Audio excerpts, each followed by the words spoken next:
Hello everyone. I am Dr.Shruti Gupta, Skill Associate Professor with Shri Vishwakarma Skill University. I have been taking modules on performance management. So far, we have covered two modules. The first module talked about the overview of performance management. The second module talked about strategic planning and performance planning. Now we come to the third module, which typically talks about what are the methods of performance appraisal. Now, when I talk about this third module, it is an important module because this is where you collect the data about how well the employee has performed on criteria, standards which were agreed upon, right? So, when I talk about what are the learning objectives post this module, there are basically two learning objectives. First, you should be able to identify what are the various appraisal methods and understand which method has to be used when. And secondly, at the same time, it is important to understand that there are various errors, right, which are committed during the performance appraisal process. So, we will also understand those errors with the intention that once you become conscious of the errors, then the tendency to repeat those errors gets reduced. So, these are the two objectives which I am going to cover in this module. Hope you are able to understand and enjoy the module. Okay. Now, when we talk about the various methods for performance appraisal, please understand that performance is a function of the individual's KSA. It is a function of the behavior. It is a function of context or the situation in which a person performs. So, performance cannot be taken in isolation. So, you need to also think about, besides considering the performer, the contextual factors also needs to be given due consideration. Now, having said that, there are three broad categories on which you can divide the various methods of performance appraisal. The first is the trait-based method, the second is the behavior-based method, and third is the result-based method. So, depending upon what is it that you want to measure, right, you would choose the method. Now, you would ask me that which is the best method. As we will be deliberating or discussing, every method has its advantages and disadvantages. Once we become aware of them, then we may use a combination of the methods, right, which is in the best interest of our organization. Let's talk about the first category of methods, trait method. Now, what do we mean by traits? Traits are relatively permanent characteristics of an individual. So, during performance management, it is important to also measure the traits, which in turn is the belief that if you have those relatively permanent characteristics, they in turn play a significant role in achieving your performance. So, the trait-based methods are categorized into 6 broad categories, and let us talk in detail about each one of them.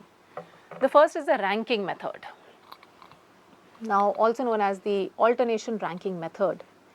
Now, ranking method is a method in which you pick up a trait of an employee, say sincerity, hardworking, punctuality, dedication. So, you pick up a trait and rank them on that particular trait from highest to lowest until all of them are covered. So, when you use this particular method of ranking on your own judgment that particular trait, it is known as alternation ranking method.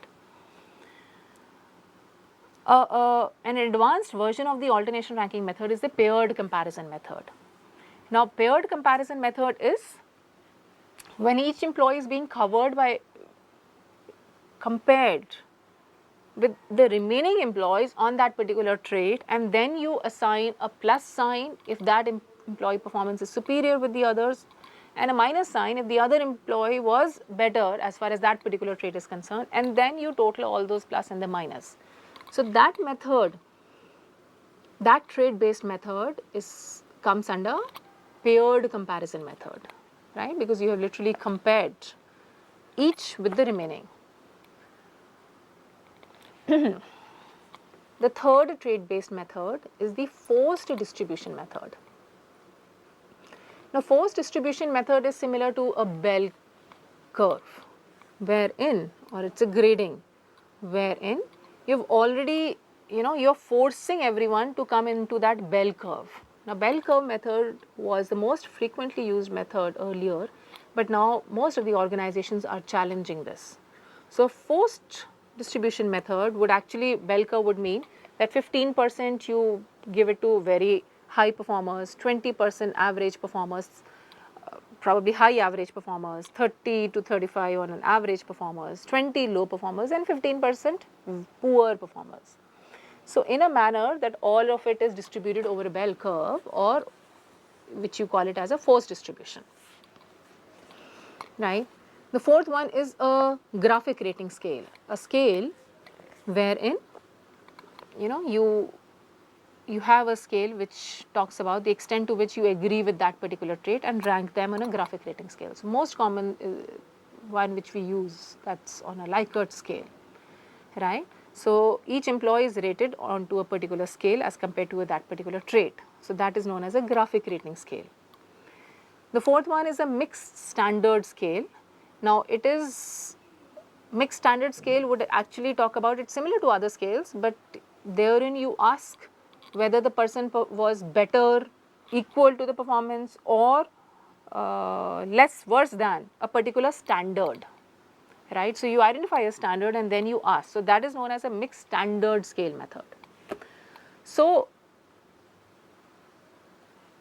after the mixed standard scale method, the other method is a forced choice method. A forced choice method is typically forcing, as the name says, forcing the rater to choose from a statement, which in turn is designed to distinguish between a successful and an unsuccessful performance, right? So, it would typically would mean that if you have to evaluate a faculty, I give you 5 options. The faculty covers the syllabus on time, the faculty comes late to the class, the faculty gives a lot of assignments, the faculty encourages participation, and the faculty is very strict in marking. So, out of these 5 options, a student has to choose one of the options, which in turn is being codified in the back end. So, that is known as a forced. So, I may not agree with either, or I may agree with more than one option, but I am forced to put my choice under one of those options which are being mentioned. So, therefore, the name of forced choice method. And finally, the last method is the essay method. Now, essay method, it basically requires that that particular rater, he is supposed to write an essay, as the name says, describing the behavior of the assessee or the employee in this case, or the appraisee, right. So, these are the 6 methods which are covered under the trait-based method, right. Let me do a quick recap. The first one, we talk about the alternation ranking method. The second one was a paired comparison method. The third one, we talked about the graphic rating scale.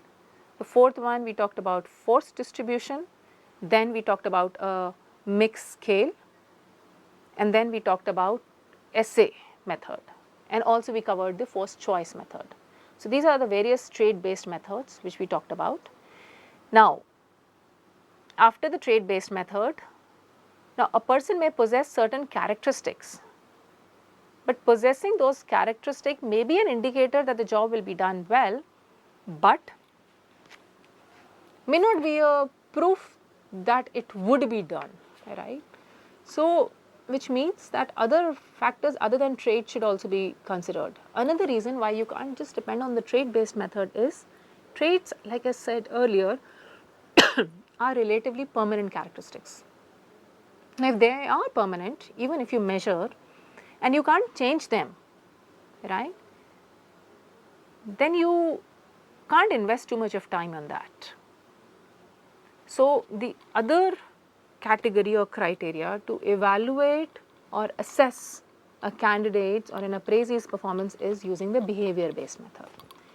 Now, the behavior based methods highlight it's not just the results which are important, but how the process of obtaining the results is also to be considered.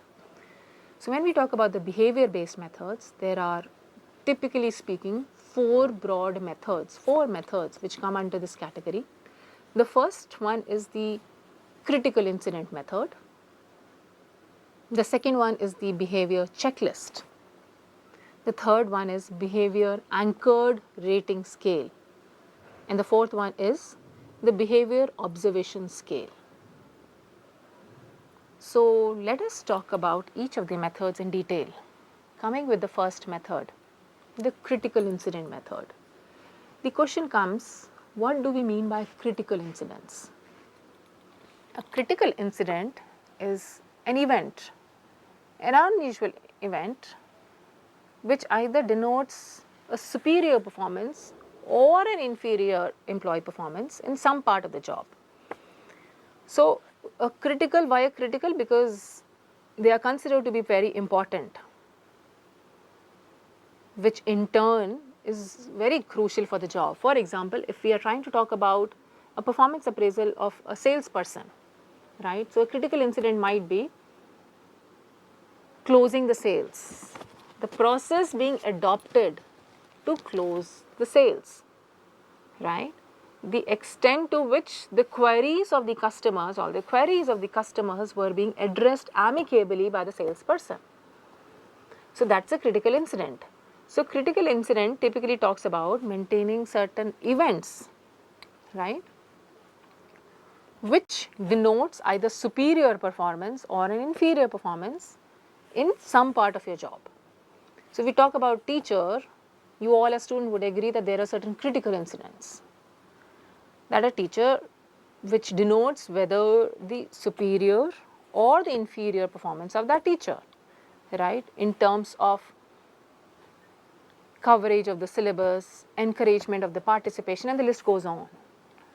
So, typically an appraiser or the manager or the supervisor maintains a log diary for an employee throughout the appraisal period, right, and may keep noting down certain such critical incidents which will be later summed up to give a full picture about that particular employee. So, that is critical incident method.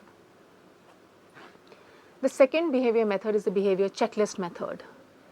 Now, what happens here is the rater checks the statements which the rater believes are characteristics of the employee performance or behavior, right. So, tick something which he or she feels are talking about the characteristic displayed by the particular employee while doing a job. So, if I talk about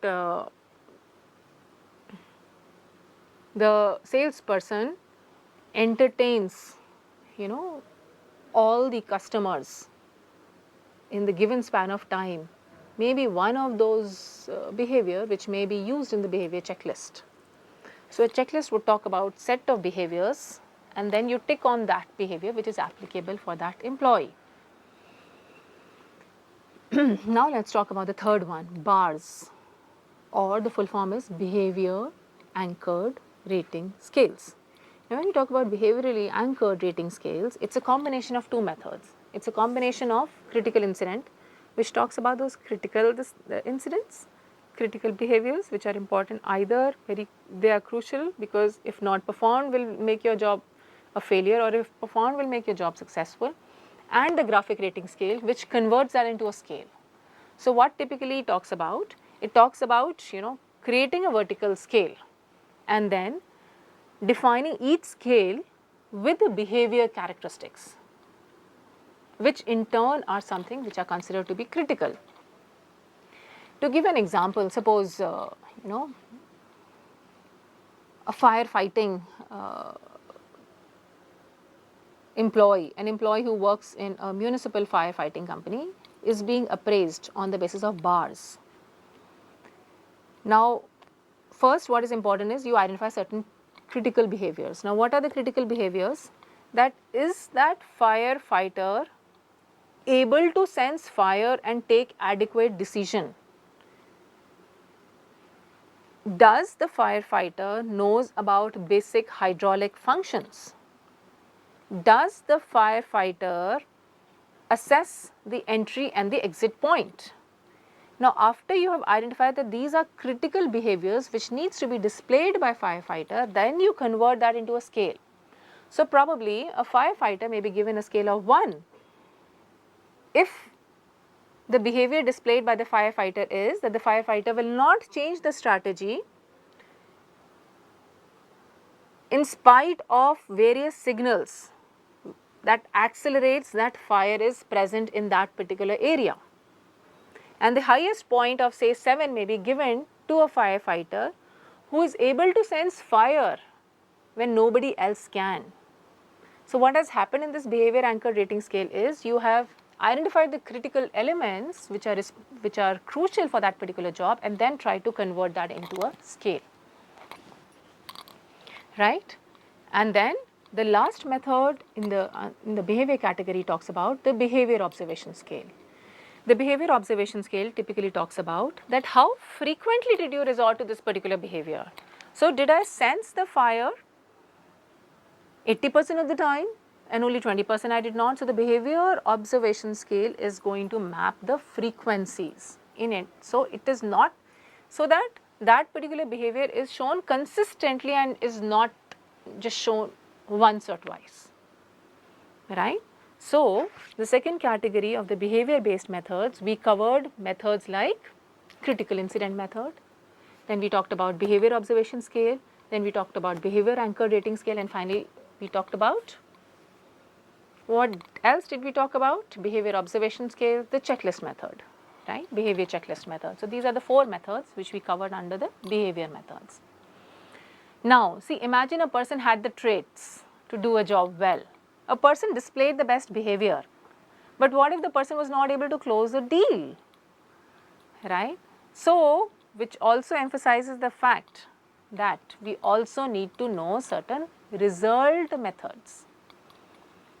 See, if I am punctual in the class, I am very sincere, hardworking, I treat during my interactions, I treat my students with utmost respect, care, I answer all the queries of my students, I provide all those handouts. But when it comes to the result, my students are not able to pass the exam, it's a question mark.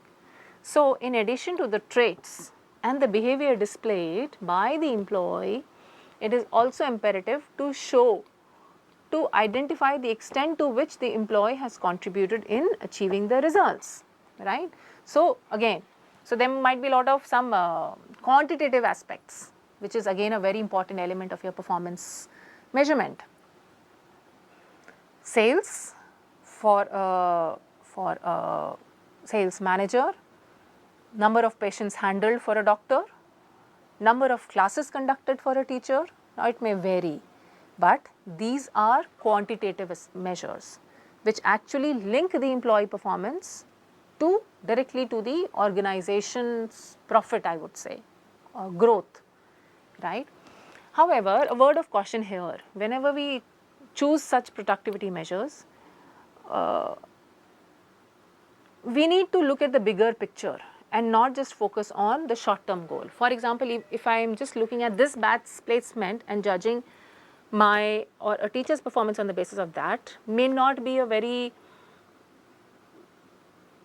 favorable activity, right, because I am only looking for this batch placement, but I am overlooking what has been the placement in the past and what it is likely to be in future. So, my focus should not be on short term results. And the other thing which I need to be wary against is the criterion contamination, right. I should not put too much of focus on something which in turn is not really measuring my effectiveness.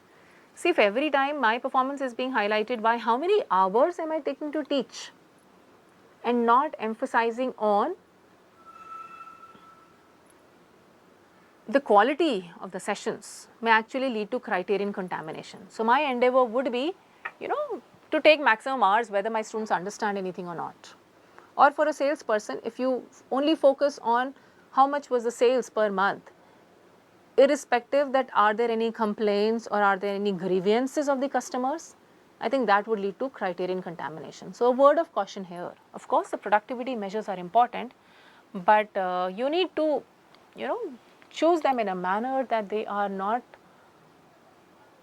it's not narrow. I would put it in those words. The next result based method is MBO. MBO refers to management by objectives, a term which was being coined by Peter Drucker in say 1950s. Now, it basically says what we discussed in performance planning, the extent to which mutually the goals which have been decided between the manager and the employee have been accomplished and are contributing towards the goals of the organization. So, in MBO, the organization goals matrix is set, on the basis of which the department goal matrix is being set. Then the supervisor and the employee sit together and decide the goal matrix of that particular individual, and then you see the extent to which they are being fulfilled, and then further align it with the organizational goals and objectives. So, if you follow that process and break the objectives, it is known as management by objectives, right, which also entails the congruence. The next method, I think that is the third method, is the balanced scorecard. Now, balanced scorecard is a term which was given by Norton and Kaplan in 1990s. Now, it says that you need to have a balanced perspective. The balanced scorecard says that you need to, assess the performance. It's done with assessment of the performance of the organization, and then the same could be replicated to the individual. So, you need to take 4 perspectives. The first, take the perspective of financials. How much contribution has been done financially by the individual. The second is the internal business process, which means to achieve that financial objective, how much was the alignment within the department. The third dimension is trying to talk about the learning and growth. So, while accomplishing something, how much has the employee attended those, learned new things, attended those training sessions, and further try to implement that. And the fourth quadrant is trying to talk about the customers, that in the process, the extent to which the customers were being satisfied. Now, if you remember, when I started with my first module, I emphasized every organization, lot of people are involved in ensuring customer satisfaction, right? Because every organization is ensuring that customer is delighted to get your product or service, because only when they are delighted would they come back. So, the balanced scorecard perspective also gives a lot of weightage to the customer's feedback, right. So, if I talk about the balanced scorecard, it gets its name as a balanced scorecard because you are putting equal emphasis on financials, you are putting focus on the internal processes, you are putting focus on the learning and growth, and you are putting focus on customer. So, when you take these 4 perspectives to assess an employee, then it is coming under balanced scorecard method, right. So, under the result based method, we talked about 3 methods. First one, we talked about the productivity measures. The second method, we talked about management by objectives. The third method which we talked about was balanced scorecard. Now, again, the question would come, whom should you collect this data from, right. So, there might be a lot of parties involved from whom you collect this data. If you collect this data from the immediate boss only, it is known as a 90-degree method. If you collect the feedback, the self-appraisal is important, you take the boss's feedback and you also take the peers' feedback, people who work with you, it is known as 180-degree feedback, right, 180. And if you take the feedback of all the stakeholders involved, right, which of course myself, my boss, even my boss's boss, my peers, my subordinate, my clients, my customers, my suppliers. So, if everyone's feedback is being taken, it is 360-degree. And I would also talk about this time, more the number of people involved from whom you collect the feedback, the more transparent it is going to be. But on the other flip side, it's going to be more time consuming. The transparency would increase, but the time duration would also increase. So you need to have a trade-off between the two, right? So the first objective, which was to understand the methods of performance appraisal. So just let me summarize. The methods of performance appraisal could be categorized under three broad categories. First, the trait-based method. Second, the behavior-based method. And third, the result-based method. Now, which method would you use? I think one has to use a combination of these methods, right, to ensure that you are doing a very comprehensive assessment of an individual, a comprehensive and continuous assessment of an individual, so that you are able to gauge those right things and then work it on, right. Secondly, we also talked about that from whom should you collect the data, right. More the number of people to be involved, the better it is going to be in terms of the transparency. Now let us now talk about the method, the advantages of each of these methods.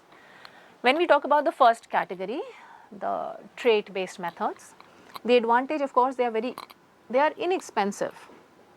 They may use meaningful dimensions and they are very easy, right? They are faster, easier.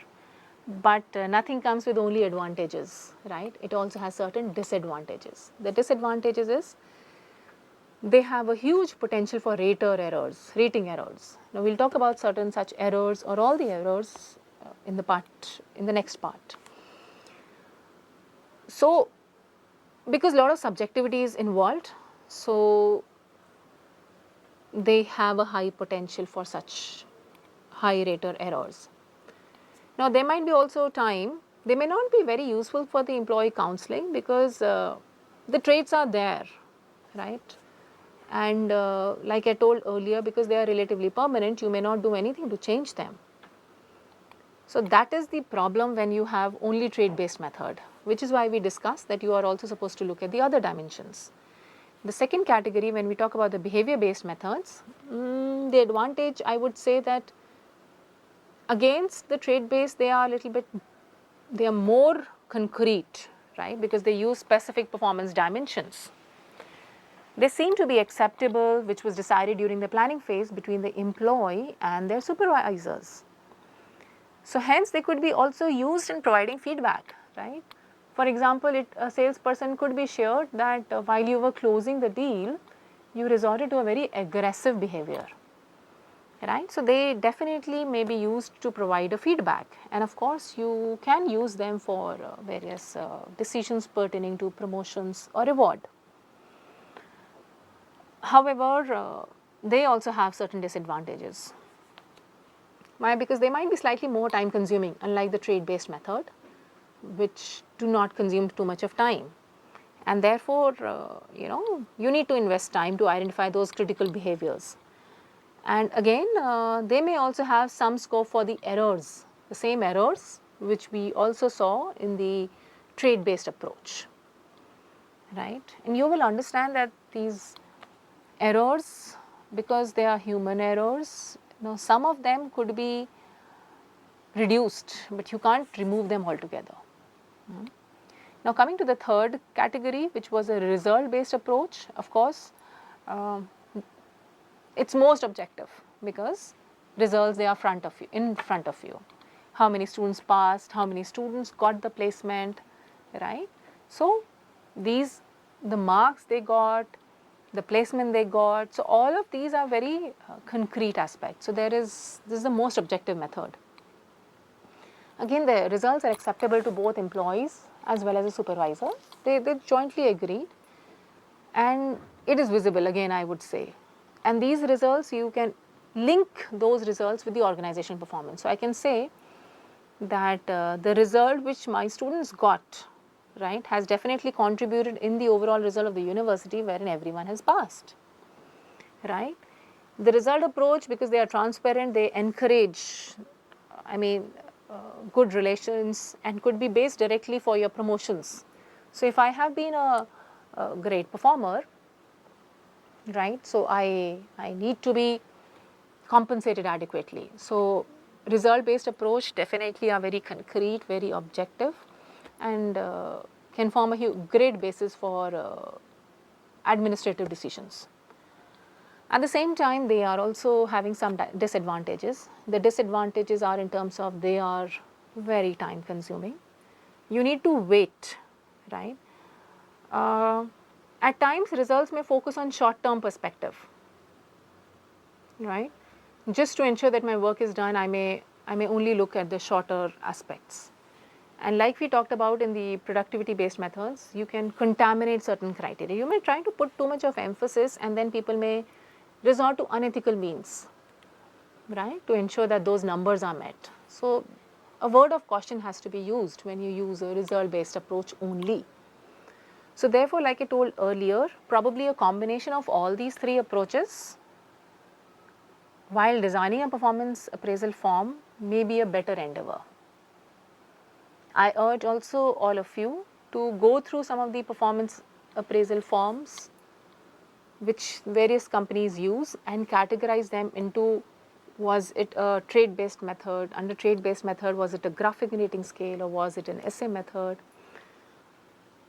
Categorize and use the different methods which would further enhance your understanding, right, and would try to clear your doubts as far as those methods are concerned. So, with the understanding of the methods, we cover our first objective. The second objective was to understand that what are the problems, I would say, or the errors, right, which come in the way of my successfully accomplishing or successfully doing a performance appraisal process. Now, these, because appraisal is being done by humans, so like I told earlier, you can't remove all those errors, but once you become conscious of those errors or the problems, you may definitely reduce them to a great extent. The first problem or the error is when I talk about in terms of central tendency. Now, central tendency error is known as that it is the tendency of the rater to give the ratings of the employee towards the center and avoid either giving extreme negative or extreme positive, right? Because as you would agree that more negative we give, we are supposed to cite it with the instance or example, and so is the case for extreme good ratings. So, that is one error which creeps in, or we do not have too much of time, we just come to the average rating. So, that is an error, right, which we need to be aware and conscious of. If we become aware, we may try to reduce it also. The second error or the problem is the leniency or the strictness error. Now, some raters may be very lenient and may go towards a higher score, whereas some raters may be very strict and go towards a lower score. So, which is why, if you remember, I said that you need to have multiple raters, right, and not just rely completely on one rater, so that this particular error may be reduced to a great extent. The third error which I can talk about is the recency error. Now, what happens is you tend to remember those instances which occurred recently. So, the appraisal tends to remember those most recent behaviors of an employee as compared to what was done in the past. So, when you take your decisions on the basis of what just happened, ignoring what has happened in the past, right, that comes under recency errors. Then we also have something known as a projection error, also known as similar to me. So, if the rater feels that the appraisee or the employee is similar to them in terms of probably same place of education, same place of birth, or same physical appearance, similar physical appearance, they tend to rate more favorably, right. So, because or there is some connection and then you try to project it, and which further influences your appraisal, it would talk about similar to me error. Then there are also errors like halo error. Now, on the basis of one trait, one positive trait, you make an entire impression about the appraisee is a halo error, and the opposite of halo is a horn error. So, on the basis of one negative trait, you make an entire impression about an individual, that comes under horn error. Again, now what happens it is important, like I told earlier, to become aware of these errors so that you can reduce to some extent, but because you can't completely remove them, right. So, the second module talked about the various errors or the problems in performance management. If I talk about my final thought, there is a need for us, now if I would conclude my performance management module, I would say that there are certain key thoughts which I would like you to carry with you. There, first, one needs to change our mindset from just appraisal to management, and the focus needs to be on something which is known as a continuous improvement, right, not one time activity, please. The second one is, we need to understand that performance management is a comprehensive activity which involves all the stakeholders, which involves totality of aspects. Third, which also is on the same, that we need to understand that it also brings the complexity of being multidimensional. So, a multidimensional thing also needs to be given due diligence to.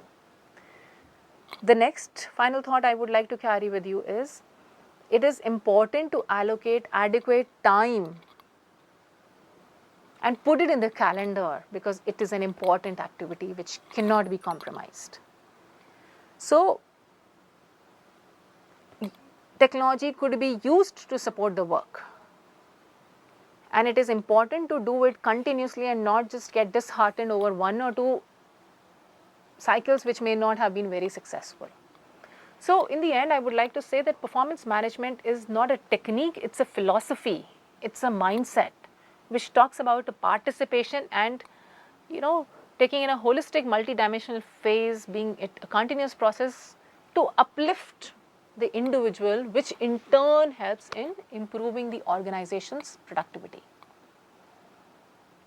So, that is it about performance management, and that is how I conclude the third module, which discusses the methods of performance appraisal and the various errors or the problems which are encountered during the performance appraisal process. I hope you find these modules useful and they help you to get a better understanding about the nuances which are involved in performance management. Thank you so much. Have a great day. Thank you.